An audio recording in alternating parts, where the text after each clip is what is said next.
Hey! FPX as well. And we get a LeBlanc in the first game for RW's Forge. This is Forge's bread and butter, right? Forge is always going to want to play champions along these lines. It's kind of interesting to see it paired alongside the Rumble because... A statement of an opening is, I don't know what's happening with the background, but it's changing a lot. It's kind of making me ill. FPX are that team that a lot of people said should have gone to MSI. They should have been the representative. But in Game 5, they couldn't push it over the line, and RNG went instead and took down Dumb1 to be the third time ever. Right, you're going to wait for Senna to pick up 80 to 100 souls. You're going to wait for Victor to get a few items under his belt. A lot of the early lifting is going to rely on both Tien and Nuguri to do well. For the side of Rogue Warriors, though, again, I don't feel like they have a great ability to force around the map. You have some potential in top lane, you know, especially once we get the Stride Breaker. If we can force a flash out on R, maybe we can kill him. Bot lane, I feel like, is going to be incredibly safe coming out from the side of FPX. They're going to try and be whittled down. And then mid, we talked about, first of all, your double AP, and two, there isn't really a lot of good setup for either player's damage, I think, unless Doinby really makes a huge mistake. The angle of Forge, instead of going something like Ignite, he's gone for the teleport here, but has the electrocute, so just waiting to see if he can abuse something like kill pressure at some point in this lane. That's the thing, right? Because Victor level 1 incredibly strong, so we saw Doinby abusing that in the laning phase. The Q shield, just the damage, it's just incredibly overpowering. We have seen him use up all of his mana. He also did take Aerie in this matchup, which I do see Victor's take it in solo queue in more volatile matchups, especially against champions like Lucian, so... Ice Coke to make sure he knows where this Udyr is. Got bottom side Scuttle too, so for Tien... maybe might be able to find a way through it anyway. The flash in the bottom lane. Tongue lash after tongue lash.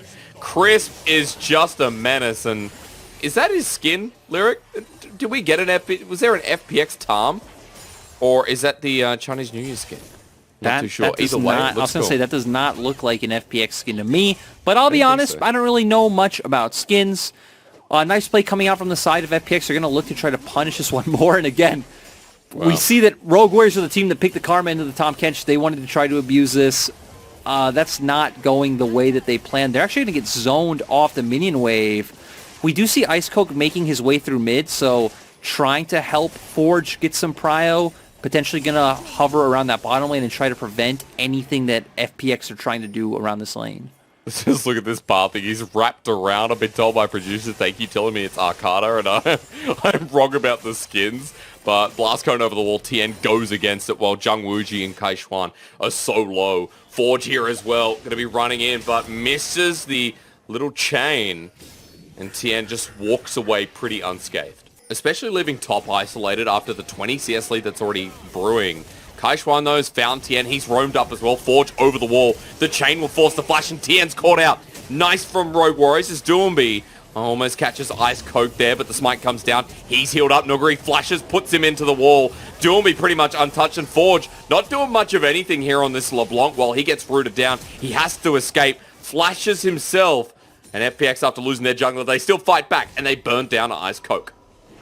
At least Rogue Warriors were able to find a pick with the fact that Kai Xuan was able to move first to River. So a 1-for-1 overall. I don't think it's too bad, but still, now we're going to see this Scuttlecraft go over Nuguri. So going to increase his own lead. He's sitting up over 20 CS up right now.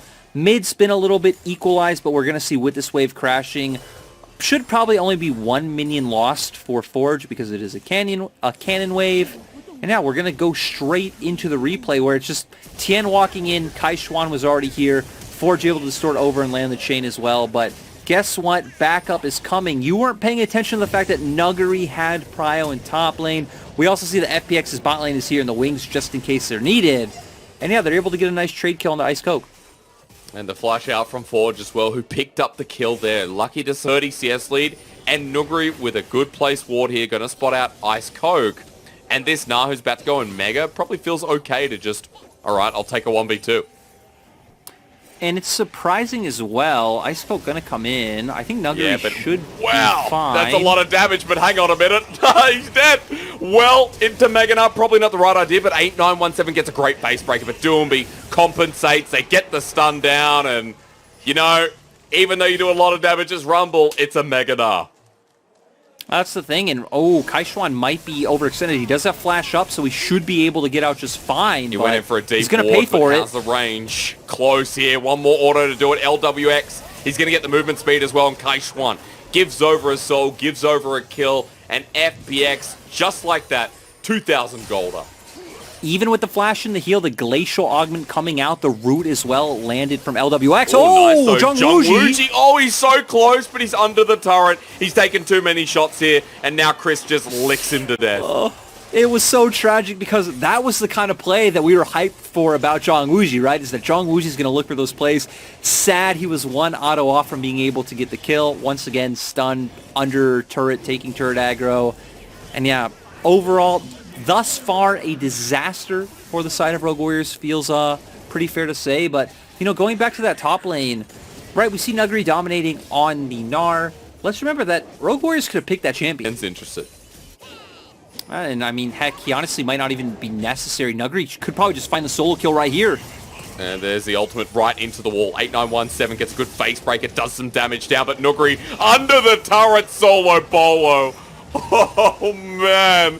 This is not a good welcome game for 8917.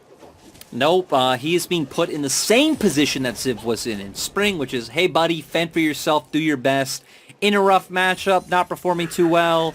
And, yeah, you know, hysterics, it's just bound to happen. We have, again, I think you can fairly argue this guy might be one of the, the best player in the world. I don't think that'd be an unreasonable argument if we can't prove it. This guy just won Worlds. He was in an LPL final when, again, his team had a ton of roster instability. He's putting people in a body bag every single week.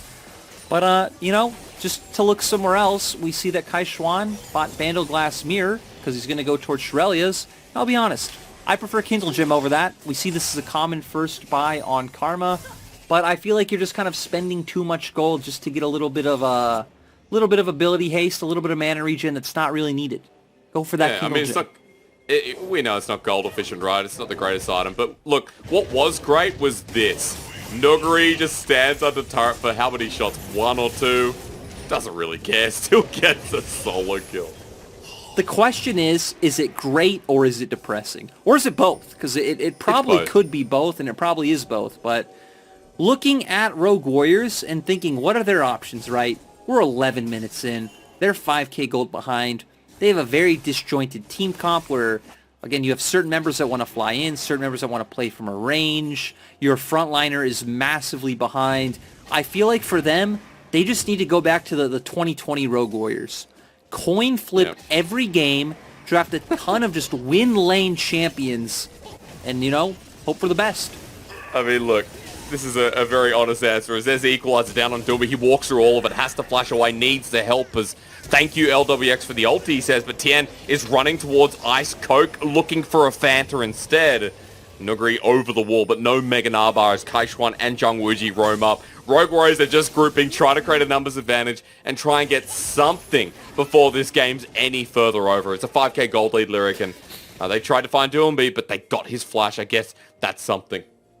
I mean, even both Crisp and LWX have picked up their mythic items already. I think, I imagine on the gold graph, Crisp is unimaginably far ahead of Kaishuan at this point in time. Oh my god! Like, run away! Oh, you know, man. The thing is, hysterics, games like this, win conditions, there's 3 members of Rogue Warriors. They're potentially all going to die because I don't think he needs to fear any of them. Duumbi's teleporting. Maybe Nuguri dies here, but Ice Coke's already half health. And wow! Against the wall! That was a solo kill on Ice Coke as Jung Wooji running for his life. But a boulder that looks to be a house actually secures the double. 6-0 and 2. And Nuguri is playing Challenger versus Gold. Yeah, this man is just built different. He's... You know, I wonder what his thought process is being in games like this, right? Because you imagine for FPX, right? I mean, you know, if you don't know, if you're on a team, top teams scrim other top teams. You don't typically really scrim, like, maybe you'll put a mid-tier team every once in a while. You typically don't then scrim the bottom-tier teams of your league. So this is probably an interesting experience for Nuguri that he hasn't had in a while. You're 9k gold behind against a Victor, a Senna, a Tom Kench, the enemy Nars massive. Like, you know, who knows? We go into game 2, maybe Rogue Warriors change up the draft. Maybe they find, you know, some kind of like sneak pick in mid or something like this where they can pull out a game. Just this game, with the way that the draft went, with the way the early game went, they now need FPX to commit a travesty of mistakes. That's right, and they need to fall and fail, but with the second Herald, they're going to be able to charge mid here. We'll have to look for second game here from Rogue Warriors. What they change, because to clarify as well, I think it's also important to note that for RW, a lot of tricks up their sleeves is what we hope after seeing the draft here. But dodging for the equalizer as 8917 sets himself up, but the Piercing Darkness destroys him in the end, while Nuguri wants another kill. He won't find it. Tien will get donated that one, and after the double, you know that Rogue Warriors are in trouble. 16 minutes in, Lyric. They have a Herald. Can they do it? And they're 5 stacking. I think they can. Yeah, it looks like they're just going to push out. They still have one more charge coming out from the Herald. Their wave is about to be here. Some members low, but they still have the Q sustain coming out from Senna, and it's over! It's going to be over, Hysteric. 16 minutes and 50 seconds. Forge is trying to jump in. Jungwooji's waiting for his jungler. The Nexus is exposed. 17 minutes, man. Fly, Phoenix, fly. This is that was an absolute stomp.